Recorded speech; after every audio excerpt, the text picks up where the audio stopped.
this is Debbie Lynn Toomey, Tufts Medical Center's Injury Prevention Coordinator, and you're watching Aging Strong, which is sponsored by the Quincy Health Department. Today's guest speaker is Rick Doan, who's the Executive Director of the Interfaith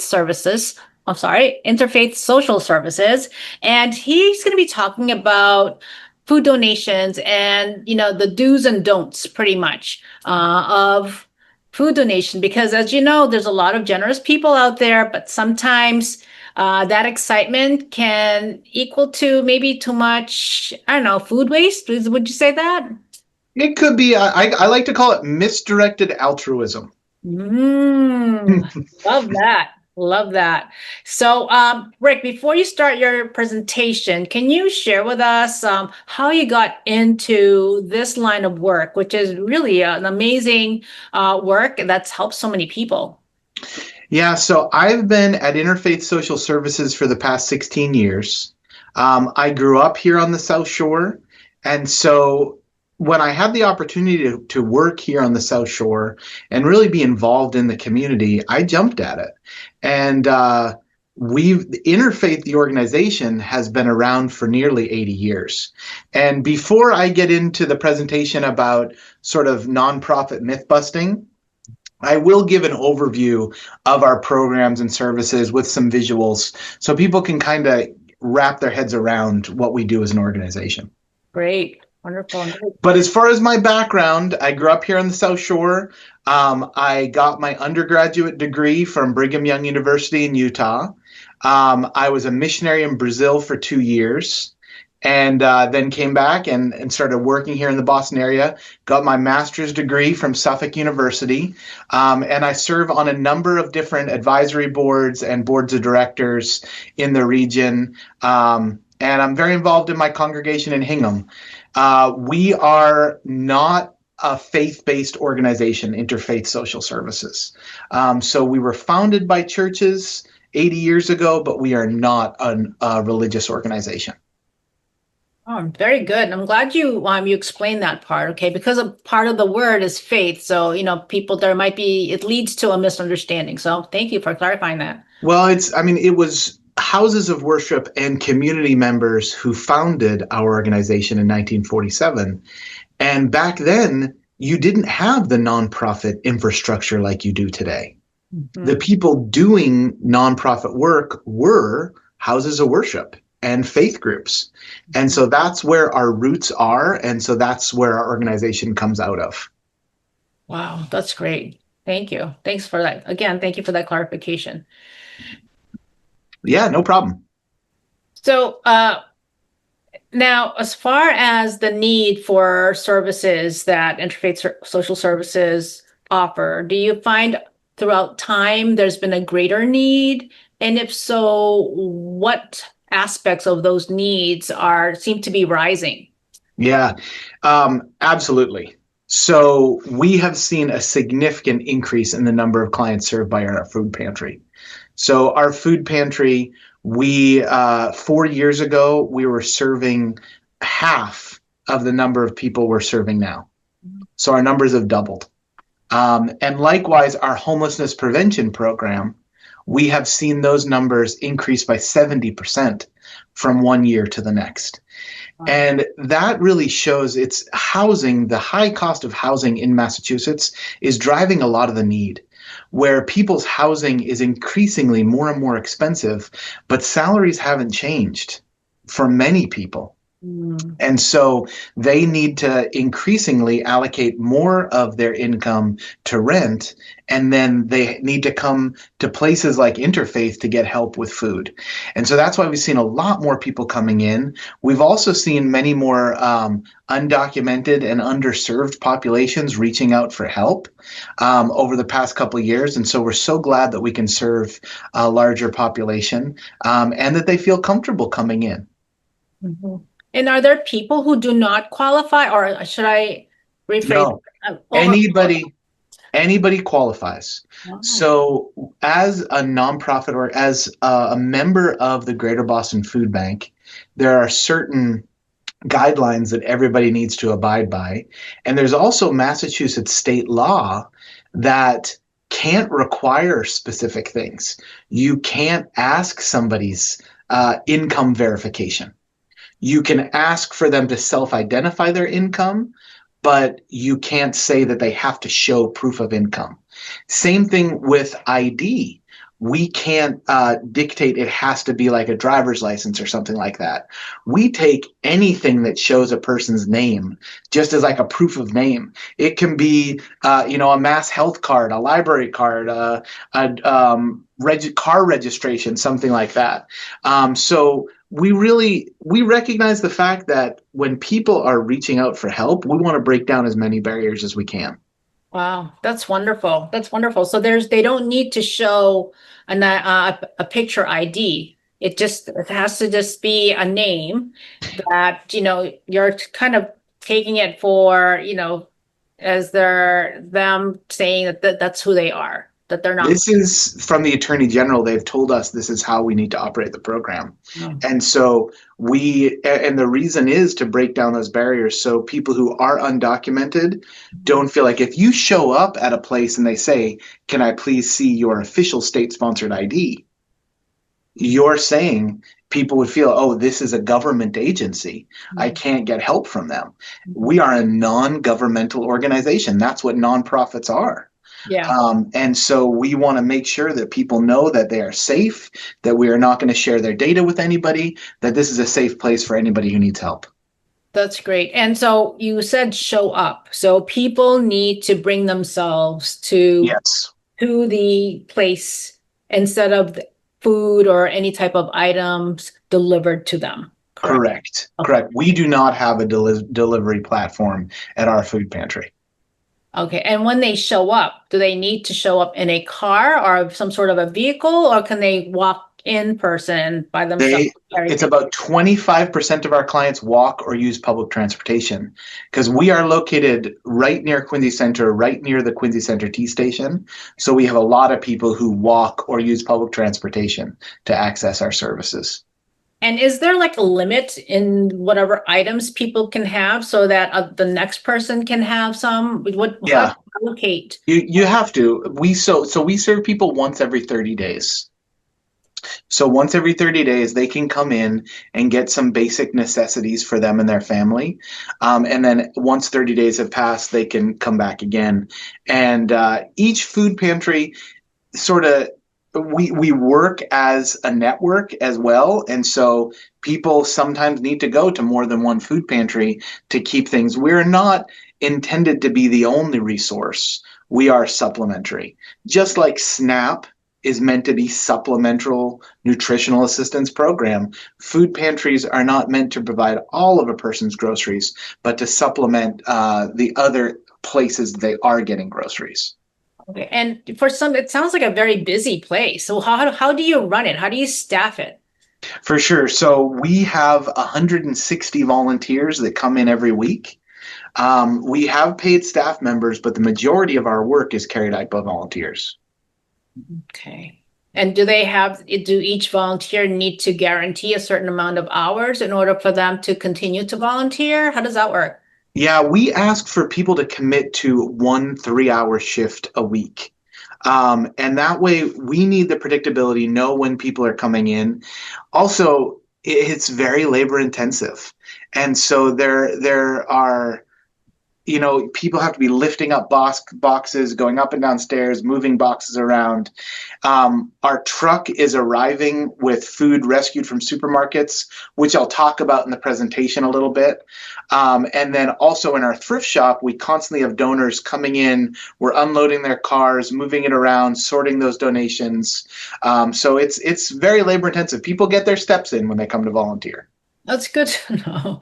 Now, for people who want to volunteer, but they have some sort of a disability. Yeah. But they have the heart, they have the mind, they have certainly the time. Sure. What type of volunteer services are available for those type of people? So we have some limited opportunities for people in those situations, and we have sort of answering the phones. We also have opportunities where we need 100,000+ bags assembled every year. So paper and plastic bags assembled. So we always have a need for people to come in and do that kind of a project. But the bulk of it is very physical.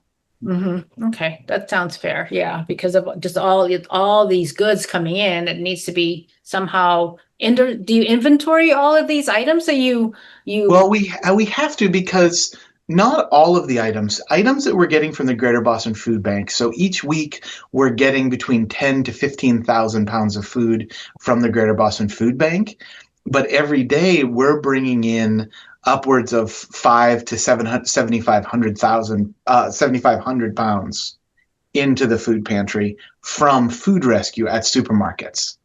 And when that food is coming in from a supermarket, it is perfectly good food that is nearing its expiration date, but we need to make sure that it has not passed that date.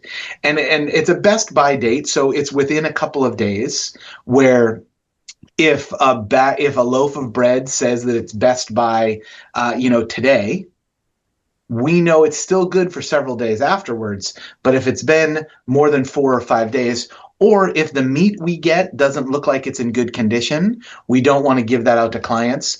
But much of the protein that we get from the rescue supermarkets, when you go into a supermarket and you see meat that says best by a week from now or best by 2 days from now, every consumer buys that week, that meat that is going to be best by 1 week from now. So consumers stop purchasing that perfectly good food. see. And the supermarkets take that meat and they put it in the freezer. And then we arrive with our refrigerated vehicle and we put it in there. It gets back to the office. It goes into our freezer. And then we give it out to our clients who put it in their freezer and cook it as they need it. And so it's perfectly good food, but we need to make sure the dates are still make sense. Thank you. So I have a question, because this is something that I always wonder about.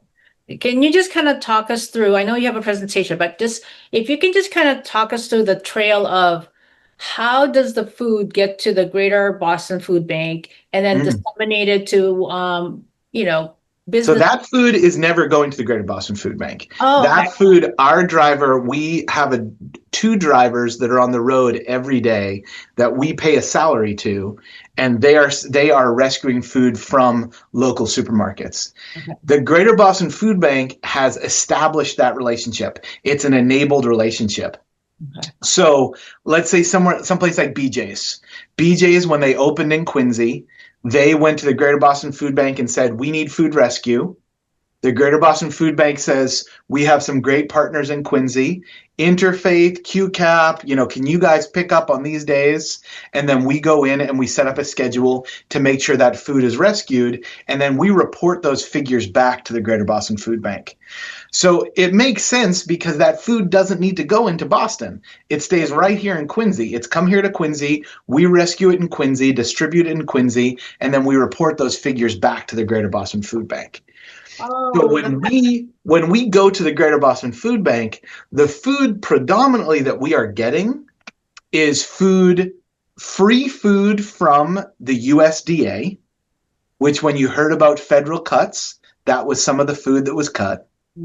Also, free food that was purchased, free meaning it was paid by Massachusetts taxpayer dollars. So the Massachusetts Emergency Food Assistance Program is a line item in the budget that goes to food banks who purchase food and distribute it to agency partners. So those are 2 free types of food that we get at the Greater Boston Food Bank, but we pay hundreds of thousands of dollars to the Greater Boston Food Bank every year because they are going out and finding low-cost food options, wholesale food options. They purchase them, and then we end up paying that equivalent, that sort of bulk pricing. And we're kind of reimbursing them for making that purchase. So when we go into the Greater Boston Food Bank, we're picking up all 3 of those types of food. Okay. Oh, wonderful. Okay, so that is starting to make, okay, that makes so much sense, and that's wonderful. how would restaurants be a part of that network? And also, how about, farmers market? It's that time of the year. So, What do the yeah. farmers do? So people who are operating a small business like a farmer's market are very smart in how they handle their inventory. And they are going to price things down to sell them instead of donating them. Mm. Larger supermarket chains can't quite do that with their inventory. And so for them, they don't donate it and then they take the write off. Supermarkets, they are a different animal altogether. Not supermarkets, restaurants. So a restaurant doesn't predictably have food left over. And when they do, it's not labeled and packaged. So in order for us to distribute food to clients, we need to be able to tell them what they're getting and when it was prepared. So if a restaurant partner were to, let's say they had leftover steak at the end of a shift, if they put that in a plastic bag and labeled it as steak on this date and put it in the freezer, then we could give it out to our clients and we could go in and rescue it. But that simple step is a little too much for many restaurants to handle because they'd have to logistically, then we'd have to come in on a regular basis, and it would have to be a large enough volume of food for us to go in and rescue it. If we're talking about like maybe one box of food, it doesn't make sense for us to do that. There are some smaller nonprofits that do work with restaurants trying to do that kind of collection, but in a large scale, it is not happening here on the South Shore.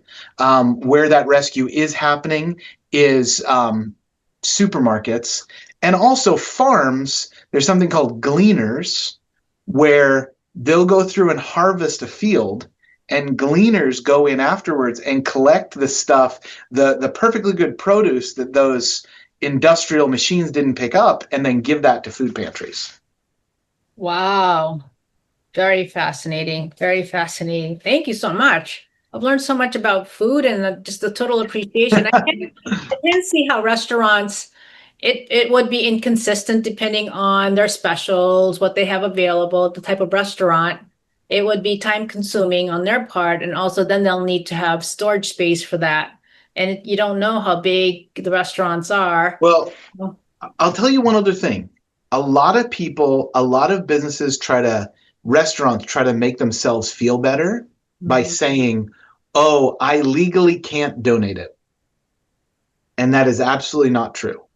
There is federal laws, Good Samaritan laws, that shield those businesses. Like they say, oh, well, this has been, it's been on a heater for 45 minutes. I can't freeze this and redistribute it. That is not true. When you're donating it to a nonprofit, that good food that you've taken off of a heater and you've frozen comes to us, and there are Good Samaritan laws that shield a business if somebody did get sick. Like they couldn't get sued for donating that as long as it was done without knowingly serving bad food. But if there's a goodwill, people are protected. Wow. Very good points. Yeah. Wow. Okay. Wow. Very fascinating. I'm glad. I'm very glad. But I was born in the Philippines, and always taught, you got to eat everything. Yeah, and everything that needs to be eaten, because there's so many, and you have to be lucky to have food on your table. And then you turn around and there's a lot more people who are, homeless. So you learn to be appreciative of what you have. And Yeah. so coming here and just seeing different types of food being wasted is, to me, a cultural shock.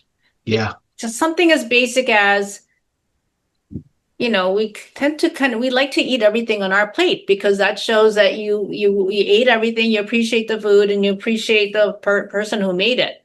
But Right. here, there seems to be food still left on the plate, especially on restaurants and stuff. And I think that's supposed to mean something, Well, but it's so and I think one of the biggest options are caterers. Mm. A restaurant is operating on pretty small margins and they don't really have food that they have prepared that they need to get rid of. They're really managing that well. Large scale caterers, they might have an order that gets canceled. That food can easily be thrown in the freezer and then distributed to our clients. But it takes the goodwill. We see it with supermarkets. If a manager of a supermarket is not on board with food rescue, then they won't participate. They won't give us the items. Like we will see a supermarket chain. We pick up, there's some supermarket chains where we pick up at 6 different locations of the same chain. And we see similar sized stores serving similar, groups of people. And one will have significantly more rescue than the other because the store manager is emphasizing it and really wants that to happen. So it takes somebody in management to really say, I care about this. It's not just about the tax write-off. It's about ethically not throwing away perfectly good food. Yeah. You need an advocate. Well, and knowing the tools, knowing the outlet. Like Yeah. they could have it, but have no idea. So hopefully they're watching today. Yeah. Oh gosh, I hope that would really inspire a lot more people. That would be great. And I know you have a presentation to share. That's okay. Well, since I have your ears, I'm going to keep asking Yes, questions. for sure. So, should I start the presentation? Yes. And Yes. feel free to ask questions as I go through. So, I'm going to share my screen. So, as I said, we've been serving people for almost 80 years. And our food pantry is one of the oldest food pantries in the United States. It was one of the first food pantries ever established. And we currently are one of the largest food pantries in Greater Boston. But the purpose of our pantry, of all of our programs, were to help children. Children in need, that was one of the areas that we most focused on over our 80 years. And that still is a huge part of what we do, is serving local children in need, thousands of children every year. But our oldest program is our mental health counseling center. Everything we do grew out of our mental health counseling center. So back, in 1947, food pantries didn't exist. Homelessness prevention programs didn't exist. But in the 70s, our therapists were hearing about a need for food, and that started our food pantry. In the 90s, they were hearing about more need for homelessness prevention assistance, and that started our homelessness prevention program. But there is a huge need for mental health and addiction recovery services. And our therapists, we accept health insurance, but nearly 70% of our clients are uninsured or underinsured. And they wouldn't otherwise be able to access assistance. And so we try to break down those barriers and provide this safety net for individuals. As I said, one of our other programs is homelessness prevention. And Massachusetts is one of the most expensive places to live in the United States. And we see it. And the numbers have gone up so much over these past couple of years of people who are reaching out for help. And when they call us up, it has to be a sustainable situation, meaning, first of all, not just that they're behind on their rent. We are only going to step in if there's an imminent eviction. Someone is about to be evicted, and we will step in. We'll do budget counseling with them. We'll connect them to federal programs. We'll provide some assistance. We might work as a region and bring in some other nonprofits to put a package together to keep somebody in that housing. This shows the need in our food pantry. This is the number of bags of groceries distributed over the last 10 or 11 years. And this equally could be the lack of affordable housing. It will be a similar chart that you would see. Our food pantry distributes over 100,000 bags of groceries every year. And as I said, half of that food is coming from rescue. And our truck is on the road every day collecting from local supermarkets. But we could not accomplish this without volunteers. So volunteers are the heart and soul of everything that we do, and we are always looking for more volunteers. Also, we believe DEI, that diversity, equity, and inclusion, if you are going to be equitable, if you are going to be inclusive, you need to have somebody who speaks that person's language when they come to your organization. So we have Mandarin and Cantonese interpreters on hand, as well as Spanish and Portuguese interpreters to help our clients. And we have access, on-demand access to another 100 languages that we can call up on a phone number to have somebody help interpret for our clients. We do a lot more than just food. We believe that hygiene is a luxury, is not a luxury, but is a basic necessity. Too many people have to sacrifice and give up basic necessities like hygiene, and they shouldn't have to do that. We also strive to bring joy to children. Diapers are not bringing joy to children, but the fact that we give diapers to the clients served by our food pantry means that that disposable income they have can be used to pay for rent. It can be used to pay for electricity instead of diapers. Diapers are not covered by any federal assistance program. There's no SNAP benefit, WIC benefit cannot be used for diapers.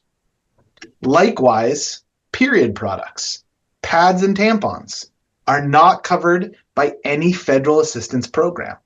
So people need to use their limited disposable income on these basic products. Incontinence products.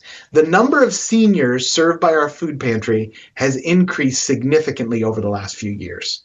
And they are living on a fixed income in a very expensive state. And this is one of the items we see more and more clients asking for. So in addition to diapers and period products and incontinence products, we distribute as much hygiene items as we can. Soap, shampoo, deodorant, toothpaste. Again, items that cannot be purchased with any federal assistance dollars. That we're trying to make up that gap and provide that safety net for our clients. Many of the people we serve, the most important being in their life is a cat or a dog. And so we team up with the South Shore Pet Food Pantry so we can distribute pet food to our clients as well. If a family can't afford to buy basic necessities like soap, shampoo, and food, they can't afford to buy children's books for their children. And we operate a thrift shop. And so we saw these books coming in, and we took all of the children's books and we started giving them out for free through our food pantry.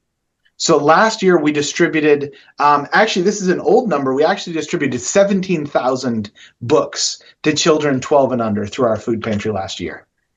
We distribute backpacks full of school supplies every year before kids start school to the children served by our food pantry, as well as Halloween costumes. We don't want children to miss out on the joys of childhood because their family is facing a difficult situation. So our food pantry clients, we give out Halloween costumes to those kids, and it is a super fun day to do that. Thanksgiving. This is a logistical challenge every year to distribute all of the trimmings, a whole Thanksgiving meal, to 1,400 households.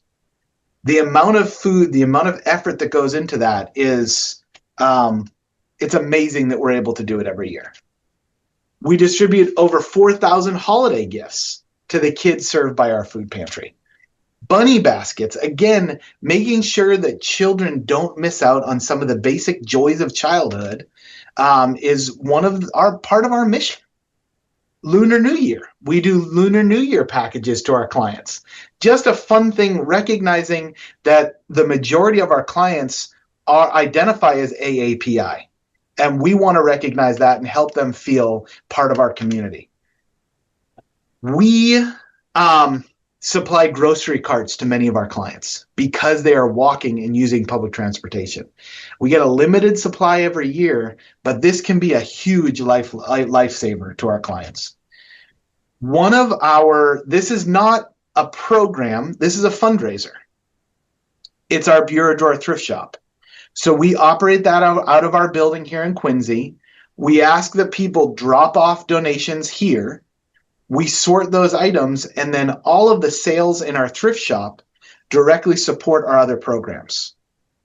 So when people are buying shoes or clothing or household goods or books, that money allows us to purchase food for the food pantry. It allows us to provide homelessness prevention assistance. We operate a 5K every year, a Stop the Stigma 5K, with the purpose of overcoming the stigma of mental illness and addiction. And all of the funds support our mental health counseling center. We also have a gala every year in December where local businesses contribute, local people participate, and at that gala, all the funds raised support our programs. Again, this is the idea of serving children, of providing for their basic necessities, is a big part of what we do. And we're a small team. This is our team here at Interfaith. But if you can imagine, this is our staff members with 160 volunteers from the community, making sure that we're able to serve. But I want to do a little bit of myth busting. That's what we talked about we'd be doing today. So one of the things I want to start with is food pantries are unicorns. Meaning, we are one of the few nonprofits that need volunteers on a regular basis. Most people have an idea in their minds that all food pantries need volunteers. I mean, all nonprofits need volunteers. The majority, most nonprofit organizations do not need volunteers. And so we are out there in the community, we're advocating we need more volunteers, but don't assume that every nonprofit needs them. Also, people want to do like a one-time project. We'll come in and help you once. That's not what we need. We don't need you to come in once. We need people to come in every single week. After money, that is the thing we need the most. I've spoken to many of my partners in the nonprofit sector putting this little presentation together. And one of the things I heard from virtually all of them is they do not want large groups to come in and volunteer. People have an idea, oh, we're going to get this big group together, we're going to come in and we're going to accomplish this big thing. Nonprofits don't have those big projects. If a big group of volunteers is coming in, we have to oftentimes invest our own resources and money just to create the project for those volunteers. And then it's counterproductive because people want to come in and volunteer, but it ends up costing these nonprofits money to then organize the project. Smaller groups for nonprofits that need volunteers are the best. Most people say upwards of, between 5 to 8 people is the ideal group if you want to come in and volunteer as a group. We don't need food. Food drives in the community are for large-scale food pantries. We are not asking the community to do food drives. We are asking for financial donations, and we are asking for hygiene supplies. So if you take if you have $50, you want to help out in a food drive, and you go out and you buy 40 boxes of mac and cheese, we could have purchased several cases of mac and cheese for that equivalent amount. We have supply chain, logistics, pricing, but people have the idea that they want to do something physical. They want to get something, buy it, and donate it to a nonprofit. And that is great. We want you to do that, but listen to what the nonprofit is asking for. We're asking for diapers, hygiene supplies, pads, tampons. Those are the items we need the most. And I tell people that and they go, okay, but what food do you need? And I'm like, well, what we really need is children's books. Will you go out and do a drive for children's books? It's directing people's altruism to the things that the nonprofit really needs. There are some food pantries that at a given time, they might really need cereal. But that is going to be a short-term thing. Like this week, we might have run out of cereal. And by the time I get the word out that we need to get cereal, we've already gotten the next shipment in from the Greater Boston Food Bank. By the time people can do the drive and bring it in. One of the best ways to help a nonprofit you care about is sharing their content on social media or commenting about it on social media. People ask what they can do to be involved, what they can be to do be invested. Helping out, sharing a nonprofit's information on social media is super helpful. Commenting on things and getting the word out to the community. If there is a crisis outside, if there's a crisis in another state, there's a flood, there's an earthquake, there's a hurricane, don't send product. When I talk to my colleagues that do emergency response in other states, they say that upwards of 60 to 70% of the items donated end up in a landfill. So people have this idea when there's a tragedy, I'm going to do a clothing drive, I'm going to do a food drive, I'm going to get teddy bears, I'm going to get toys. There's no distribution network for those items. And it creates more work. If you want to help when there's a crisis, look for a nonprofit in that region and make a financial donation directly to that nonprofit. Don't do a clothing drive and send it there. However, at Interfaith Social Services, here in your community, we welcome your clothing drives. We welcome food drives. While food is not the thing that we're asking people for, we welcome when people do it because people are going to do those food drives. So keep it local. People talk about shopping local, growing local, all those types of things. Donate local. And when it's physical items. All right, this is a little thing, but if you're making a financial donation to a nonprofit, make a dry erase check.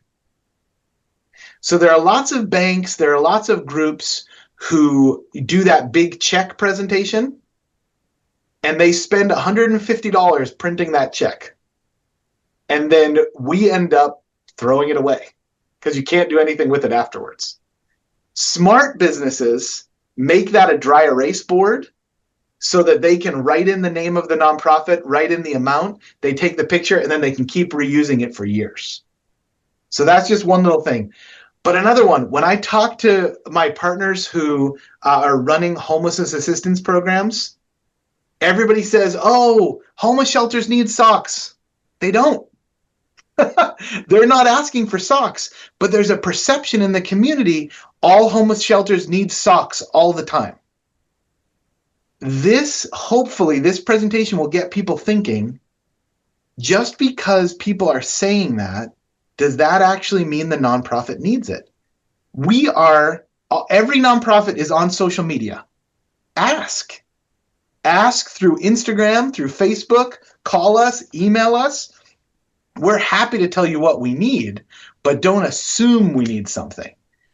One other sort of misconception is that nonprofits get most of their funding from large foundations. It is absolutely not true. Nonprofits are mostly funded by individuals in the community making financial donations. That's where the bulk of our funding comes from. So we are very dependent on the community. Beware the bins. So I say this because there are so many bins in the community, and people drop items into those bins expecting it to go to a nonprofit. The majority of times it is not.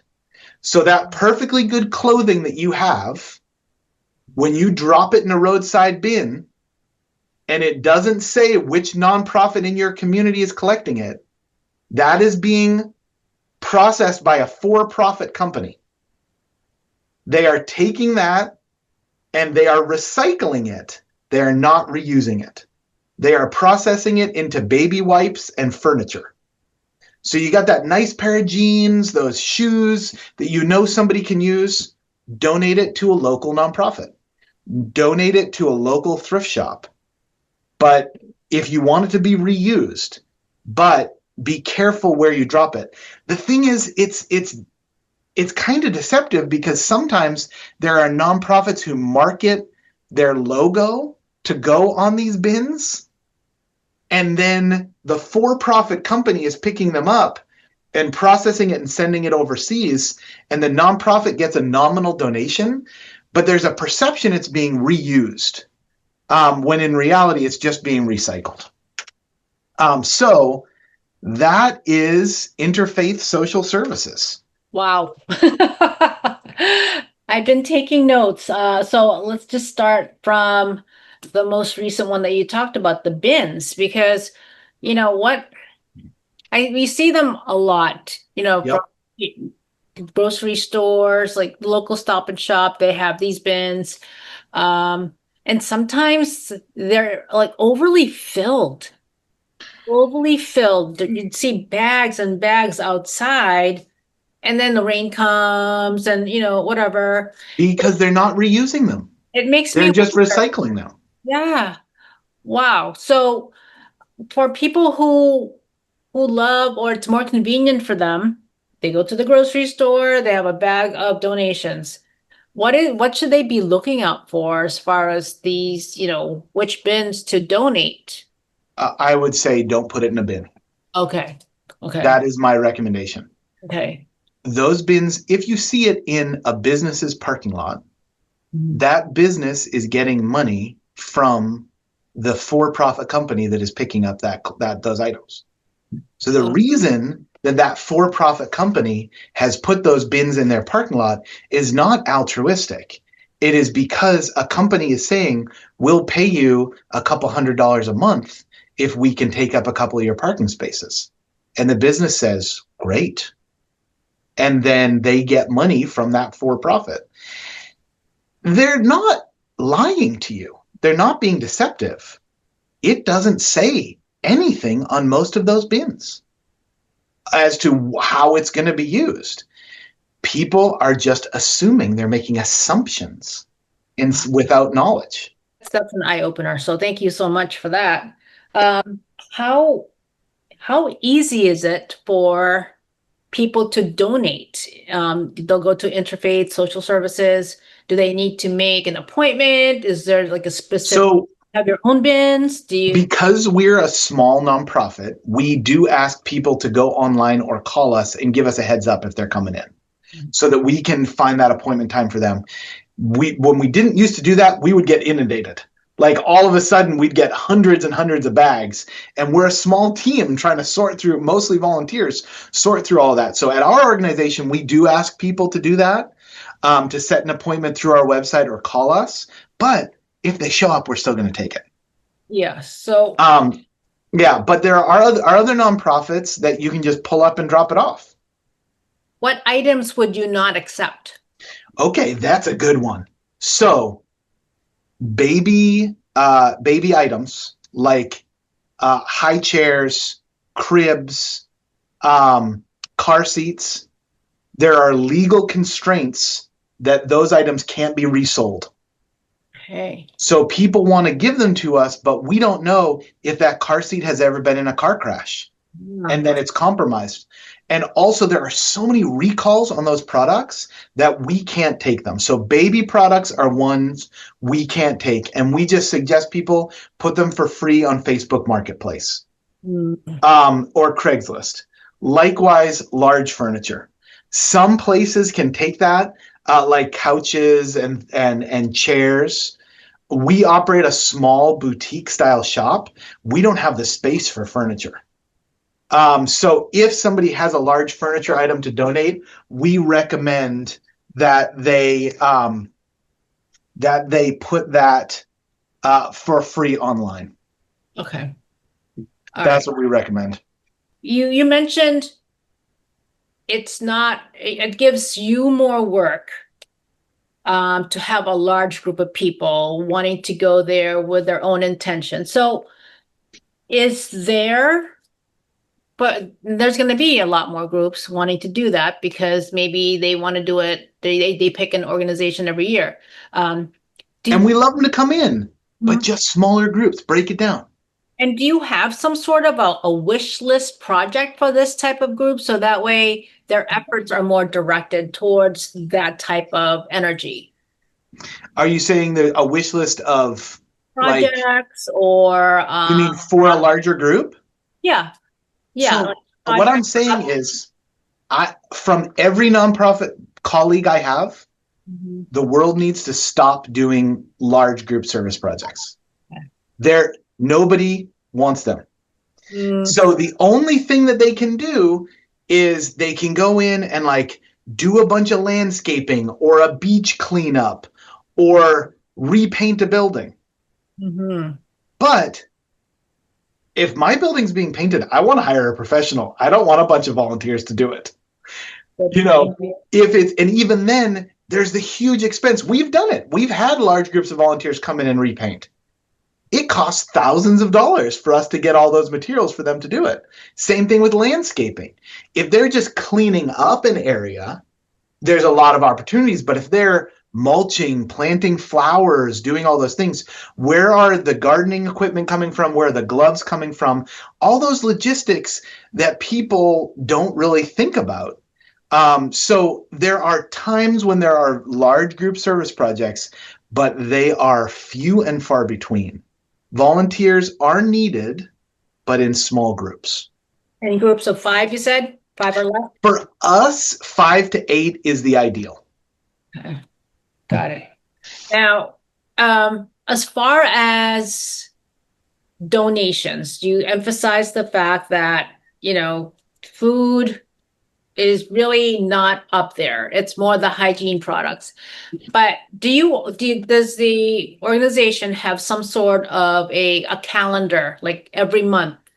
Do you have any type of wish, again, I'm gonna say wish list, for people to donate? Or is it basically the same thing every month? So we're serving, um, you know, the equivalent of 5,000 people every month. Mm. And if there's a shortage of something, we have to go out and buy it. Mm. Like, in the morning, we're like, holy cow, we ran out of rice. Rice is a staple we're going to give to every household who comes through. We are sending a volunteer out with a credit card to the supermarket to clear rice off the shelf because we need it right then. Wow. If we're ordering from our wholesale partners every single day, we have a truck arriving every morning with produce that we're purchasing. We have milk that we're purchasing because those are the items that people ask for. When we did a survey of our clients, they said they wanted fresh fruit and vegetables, milk, protein, and eggs. All of those are things that never come through in a food drive. Mm. When a school or a church is doing that food drive, they're collecting items. So first of all, we will welcome any food that comes in, but nobody wants canned fruits and vegetables. When we surveyed our clients across all ethnicities, everybody said, we don't want it. Especially canned peas were the least wanted item by anybody. Nobody eats canned peas. Canned beans are sought after. A lot of people will open canned beans, but canned peas, nobody wants them. It's just nobody eats out of cans. They want fresh produce. They want to buy it. Or frozen produce. That's what people really buy. So if a school or a church group were to do a food drive, what I would encourage them to do is cereal, rice, mac and cheese, pasta, things like that. These are staples that are always needed, but not the canned goods, the canned carrots and canned peas that oftentimes come through in those food drives. That is so fascinating to me because that's the typical thing that people would reach for in their pantry. I need to donate something, or, my son needs to, they have a food drive happening. You go to your pantry, you grab the cans. Yeah, because it's the thing you're never going to use. And so you give it away because you haven't used it. That's what we tell people. We're like, what you would buy, that's what you should donate. Hmm. What you would feed your family, that's exactly what you should be donating. I see. I And see. that's a way to share love too. Be like, oh, I love this cereal. I'm going to donate this cereal. And most people don't love canned corn. That's not what they love. That's not what they're purchasing for their family. Now, something just popped into my head, and I know we're almost at the top of the hour, but now how connected is the Interfaith Social Services with Father Bill's Place? Very, very closely. So actually, through our thrift shop, we donate clothing to Father Bill's every week. So we identify clothing, and this is good clothing that we hang up on a rack that we send over for them to select. Perfectly good clothing that our thrift shop customers might not buy, but we still think it's perfectly great. And so we team up with them, we send that over. Also, when Father Bill's, the homeless shelter here in Quincy, when they find housing for somebody, that person oftentimes becomes a food pantry client. So they've gone from being homeless, being unhoused, maybe living in a car, living on the street, living doubled up, and now they have their own housing, and they're able to come in and get the groceries from our food pantry so that they can feed themselves. Wow, that's wonderful. That's a very nice circle there. That's really, really makes sense. Makes a lot of sense. Yeah. Do you have any type of success stories, like people who have benefited from, the services, the interfaith services, whether it's mental health services, nearing homelessness, kids with books, don't Yeah. yeah, growing up and, donating. So since we've been around, our food pantry has been serving the public for nearly 50 years. Wow. There are people who now are serving on our board of directors who, as children, got food from our food pantry. Wow. There are people who are volunteers who, as children, receive food from our food pantry. There are people who, their parents got counseling through our mental health counseling center, and they now are serving by giving back to the community. So they're, being somewhere for as long as we have, there are inevitably those stories of sort of giving back afterwards, but it's not expected. That's the thing. Like, we are providing for people in emergency situations. And the fact every year, 25% of the people that we serve have never been to our organization before. They are registering for the first time every single year.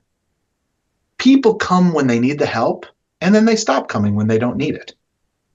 There's a small group of people that come on a regular basis that need to come every month. And there's a perception in the public. There's two misconceptions. First of all, people conflate a homelessness center, a homeless shelter, with a food pantry. They're two very different things. A homeless shelter is housing unhoused individuals and feeding those individuals. A food pantry is serving housed individuals and providing them with food. They are very different populations. These are people who, in a homeless shelter, have a critical need, don't have anywhere else to go. A food pantry is serving people who might have fallen on in a difficult situation, but get themselves back on their feet. They might only need to come periodically. So sometimes those two things get conflated, and we want to try to separate that idea. I'm so glad you explained that because it does make sense because yeah, I think sometimes people think they're one and the same, but yeah, I Yeah. appreciate you really, explaining that the two different concept. And you know what? Life is so changeable. You just never know when people will go from one to the other, but Yeah. not the same. Well, even if somebody shows up at our door and they're homeless, we're going to send them to our partners at Father Bill's because they can serve them better. We might give them a little bit of food, but the reality is we're giving fresh fruit, vegetables, milk, eggs. They're not, somebody who is unhoused won't be able to use those items. Yeah, exactly. Exactly. Well, we have a few minutes left. Oh my goodness, Rick, I've learned so much from you. I really sincerely hope a lot more people do as well because the organization sounds amazing and I'm so glad it exists for such a long time. What are some points, two, 3 points that you really want to hammer in so that you're telling people, inspiring people to take action on these type 2 or 3 different key points. All right. First of all, thank you to you for giving us a platform to talk about this, but also anybody who's watching that is a current or former volunteer. We are able to survive as an organization because of the volunteers that keep us running. Another thank you to people who might be watching who donate food, money, hygiene items, thrift shop items. The only way we're able to survive as an organization is because of the Quincy and South Shore residents who sustain us. So anytime I have an opportunity to be able to say thank you, I'm going to do it. That's the main point, is thank you. And likewise, it goes back to the things that we need the most. We need volunteers.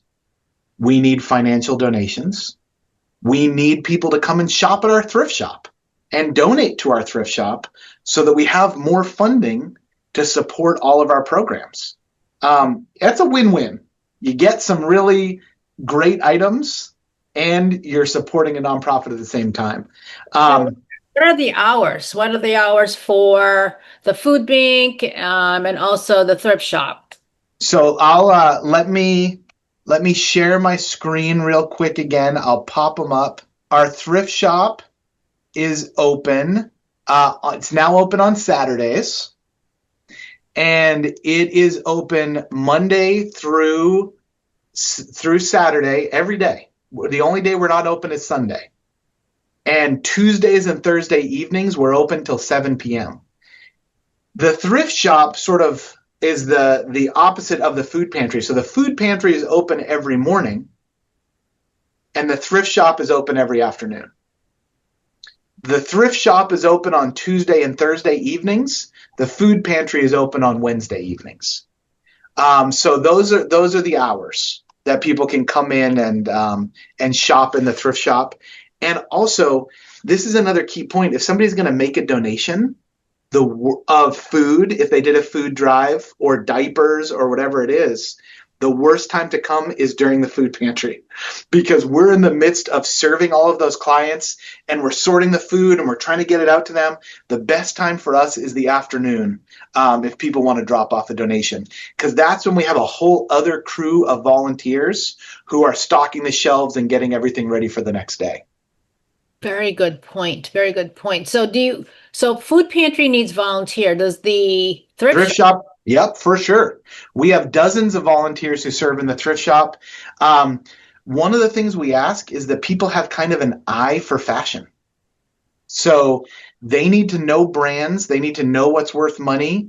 We have an eBay store that we direct our highest end stuff. So if somebody can't make it into our thrift shop, check out our eBay store. We have jewelry and clothing and toys and household goods and shoes, really interesting stuff that we know would sell more online than it would in our thrift shop. Oh my goodness, eBay store. Wow, that's pretty high tech. That's wonderful. The reach is going to be vast, definitely. Yeah, definitely.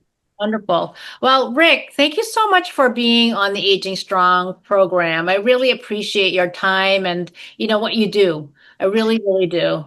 Well, it takes a great team. So I'm here as the voice and the face of hundreds of people serving within our organization every week. So I'm representing all our volunteers and staff.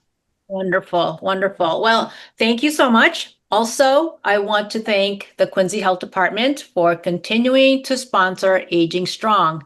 Thank you so much, everybody. Until next time, be safe. Take care. Bye-bye.